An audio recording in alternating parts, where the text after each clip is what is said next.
नाज़रीन, हिन वक़्तु असीं हलूं था नसीराबाद जे तरफ़, जिते उतां जो रिपोर्टर अला बख्श कुरैशी असां सां गॾु वीडियो लिंक ते मौजूदु आहे।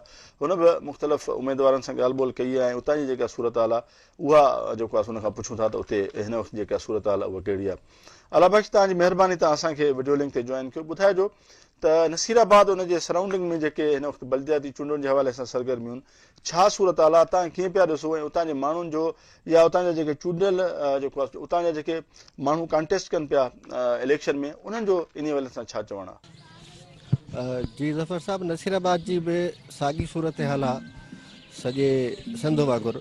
ऐं हिन वक़्तु नसीराबाद में जेके चूंड सरगर्मियूं आहिनि उहे तेज़ीअ सां जारी आहिनि ऐं 26 जून ते जेका नसीराबाद में चूंड थींदी, हिन दफ़े बि तवक़ो इहा ई आहे त पाकिस्तान पीपुल्स पार्टी पंहिंजूं सीटूं खणंदी ऐं चेयरमैन ऐं वाइस चेयरमैन पाकिस्तान पीपुल्स पार्टी पंहिंजो चूंडाइण में कामयाबु थी वेंदी।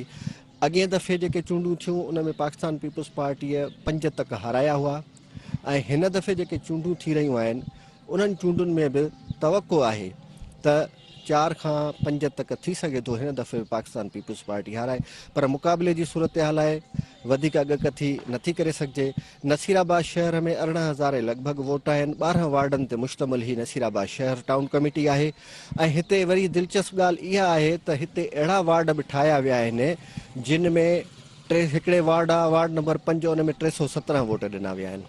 वरी वार्ड नंबर 7 आहे, उन में 250 वोट ॾिना विया आहिनि। वरी वार्ड नंबर 2 उन में 2000 लॻभॻि वोट आहिनि। वार्ड नंबर 3 आहे, उन में 2000 खां मथे वोट ॾिना विया आहिनि। वार्ड नंबर 3 में वरी ॿारहाड़ियुनि जा बि वोट शामिलु कया विया आहिनि। मुख़्तलिफ़ ॻोठ आहिनि नसीराबाद जी पसगिरदाईअ जा, उतां जा वोट बि नसीराबाद जे वार्ड नंबर 3 में शामिलु आहिनि। इन क़िस्म जी सूरत हाल खां पोइ जेके उम्मीदवार आहिनि उहे सख़्तु परेशान आहिनि, हिक ॿिए ते इल्ज़ाम बि लॻाए रहिया आहिनि ऐं ख़ासि तौर ते मुख़ालिफ़ धुर सरकारी धुर खे इहो टारगेट करे रही आहे त इहा वोटनि जी जेका विरछा जेका अण बराबरीअ ते थियल आहे, इहा सरकारी धुर पंहिंजे हिसाब सां कई आहे जीअं हुननि खे फ़ाइदो रसी सघे। ऐं इन खां अलावा इहो मां तव्हांखे ॿुधाईंदो हलां त नसीराबाद शहर में गुज़िरियल जेके 4 साल गुज़रिया जेका पाकिस्तान पीपुल्स पार्टीअ जी काउंसिल चूंडियल हुई, नसीराबाद शहर में के बि तरक़ियाती कम न थिया, कुझु बि काउंसिल उहा डिलीवर न करे सघी, अवाम खे कुझु ॾेई न सघी। छो जो जेकी बजट ईंदी हुई, जेका 1,80,00,000 जे लॻभॻि बजट हुई, उहा समूरी बजट पघारुनि में, कॉन्टीजेंसी जे ख़र्चनि में ऐं ॿियनि अलाए कहिड़नि ख़र्चनि में ख़र्च कई वेंदी हुई। पर शहर में जेके तरक़ियाती कम हुया उन्हनि जा जेकी टेंडर थिया, उन्हनि नाले मात्र टेंडर थिया ऐं कुझु कम थिया, कुझु कम थिया ई कोन। उहे कम काॾे विया, किथे थिया, इन जी का ख़बर नथी पवे।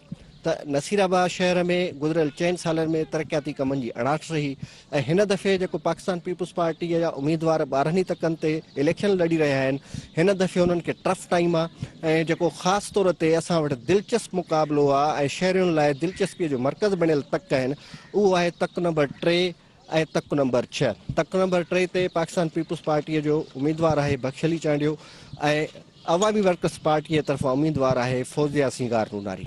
वार्ड नंबर 6 ते पाकिस्तान पीपुल्स पार्टीअ जो उम्मीदवार आहे बाबर नज़ीर उर्फ़ शहबाज़ नूनारी ऐं उनखां अवामी वर्कर्स पार्टीअ जो उम्मीदवार आहे कामरेड सिंगार नूनारी। ही 2 तक आहिनि। हूअं त हर तक ते मुक़ाबिलो आहे, पर ही 2 तक आहिनि जेके दिलचस्पीअ जो मर्कज़ बणियल आहिनि ऐं हिननि तकनि ते जेका इलेक्शन थी रही आहे, अवाम जूं नज़रूं इन्हनि तकनि में आहिनि। त ॾिसूं त इन्हनि जो 26 तारीख़ ते नतीजो कहिड़ो थो निकिरे। असां हिन वक़्तु तव्हांखे इन्हनि तकनि ते बीठल उम्मीदवारनि सां बि ॻाल्हाईंदासीं, उन्हनि जी कैंप ऑफिस ते हलूं था, जिते हुननि खां पुछंदासीं त हू इलेक्शन कहिड़े तरीक़े सां लड़ी रहिया आहिनि ऐं इलेक्शन खटण जी सूरत में कहिड़ा कम कराईंदा ऐं हू मौजूदा इलेक्शन जे माहौल खे कीअं था ॾिसनि, उन्हनि सां असीं तव्हांजी ॻाल्हि ॿोल करायूं था। जीअं त आउं वार्ड नंबर 3 ते अॻ में बि काउंसलर रही चुको आहियां। 4 सालनि जे पीरियड में जेको कुझु मूं कमु करायो हुयो, उन में तक़रीबन 8 खां 9, 10 खां 11 ताईं घिटियूं मूं ठारायूं हुयूं ऐं जिथे नाली जा मसइला हुया उहे हल कराया हुयासीं। जिथे पाणी जो मसइलो हुयो, पाणी न पियो पहुची सघे, उहो बि असां हल करायो आहे ऐं उहे सोशल मीडिया ते तस्वीरूं बि पयूं आहिनि, उन्हनि जो रिकॉर्ड बि असां वटि आहे। असां अॻु ख़िदमत कई आहे। असां ते अवाम एतमाद कयो हुयो ऐं असांखे वोट ॾिनो हुयो। असां कोशिशि कईसीं त असां उन्हनि जे जेके उन्हनि असां ते एतमाद कयो आहे, असां उन्हनि जे एतमाद ते पूरा लहूं, पाण खे तकलीफ़ ॾेई बि। ॾिसो, जेके वोट करणु अचनि था उन्हनि जो तमामु घणो माना महिरबानी आहे उन्हनि जो थोरो आहे जेके गर्मीअ में अची बीहनि था सिफ़ में लाइन में उहे असांखे वोट कनि था। मां सम्झां थो असां जेतिरी बि पाण खे तकलीफ़ ॾेई उनजी ख़िदमत कयूं उहा घटि आहे। सर इहे बिल्कुलु इहे जेके इल्ज़ाम उहे लॻाइनि था बेबुनियाद इल्ज़ाम आहिनि ऐं असीं हिन वक़्तु बि पंहिंजे वार्ड में वञूं था असांखे भरपूर नमूने सां उन दोस्तनि खां उन असांजे महले वासियुनि खां वार्ड वारनि खां असांखे तमामु घणी मोट थी मिले। डोर टू डोर असां पाण वञूं पिया, घर घर वञूं पिया। जीअं त मर्दाणो समाज आहे हिते त औरत खे वोट करण जो बि पूरो हक़ हासिल न आहे। 50 खां 55% जेकॾहिं औरत आबादी आहे त हिते घर घर में उन्हनि अदियुनि सां उन्हनि अमड़ियुनि सां कचहरी करण मां इहो मालूम थियो आहे त खोड़ सारनि औरतुनि जा त हिन महिल ताईं कार्ड ई न आहिनि ठहियल। उन्हनि खे हिन महिल ताईं इहो ॾसियो ई न आहे वियो त माना जेकॾहिं हिकु मर्द जी शनाख्त थी सघे त औरत जी बि शनाख्त लाज़िम आहे।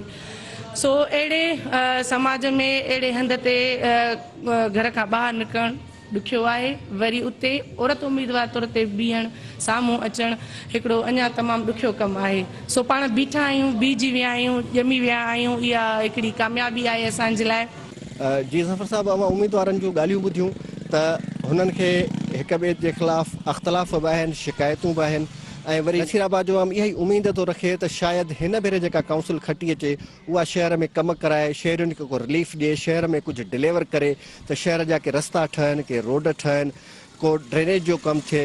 हिकिड़ो ई वाहिद पब्लिक पार्क नसीराबाद में आहे जेको उजड़ियल पियो आहे, माना उहो पार्क ठही पए। शहरियुनि जी आसूं ऐं उमेदूं आहिनि त जेका हाणे काउंसिल अचे उहा असांखे कमु करे ॾिए। जी महिरबानी अला बख्श, तव्हां असांखे पंहिंजो नसीराबाद तालुके ऐं आसपास जी जेका सूरत हाल बल्दियाती चूंडनि जे हवाले सां उन बाबति आगाह कयो। तव्हांजी वॾी महिरबानी।